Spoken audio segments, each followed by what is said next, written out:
So hello বন্ধুরা, আমরা কিন্তু যখনই সোশ্যাল মিডিয়া ইউজ করতে যাই আমাদের সামনে কিন্তু বারবার অ্যাড চলে আসে। মাঝে মাঝে এমন অ্যাডাল্ট অ্যাড চলে আসে যেগুলো দেখায় বিস্ময়কর। আসসালামু আলাইকুম এভরিওয়ান, কেমন আছেন সবাই? আশা করি সবাই অনেক অনেক ভালো আছেন।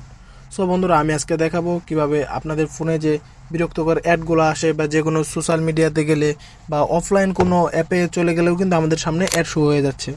আমি আজকে দেখাবো কিভাবে অ্যাড প্রায় 99% মতো আপনার একটা সেটিংসের মাধ্যমে রিমুভ করে ফেলবেন। সো চলেন কথা না বাড়িয়ে মূল ভিডিওতে। সো প্রথমে আমরা চলে যাব আমাদের যে ফোনের যে সেটিংস অ্যাপটা আছে সেই সেটিংসে চলে যাব। সেটিংসে গিয়ে এখানে দেখবেন যে কানেকশন অ্যান্ড শেয়ারিং এই এখানে ক্লিক করে দেব। তারপর একটু নিচের দিকে দেখবেন যে প্রাইভেট ডিএনএস নামের এক অপশন আছে, সেইখানে ক্লিক করব। তারপর নিচে এই যে প্রাইভেট ডিএনএস এখানে ক্লিক করব। আর এখানে একটা লেখা লিখে দিবেন, আমি আমার স্ক্রিনে দিয়ে দিচ্ছি। ওই লেখাটা সবাই সেম টু সেম ওই লেখাটাই দিয়ে দিবেন।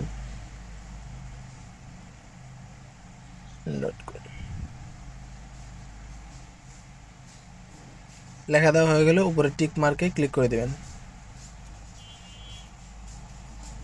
টিক মার্কে ক্লিক করে দেওয়ার পর কিন্তু আপনাদের এই সমস্যাটা কিন্তু চলে গেছে। এখন কিন্তু আপনাদের প্রায় 99% অ্যাড কিন্তু আপনাদের সামনে থেকে আর আপনাদের সামনে আর আসবে না।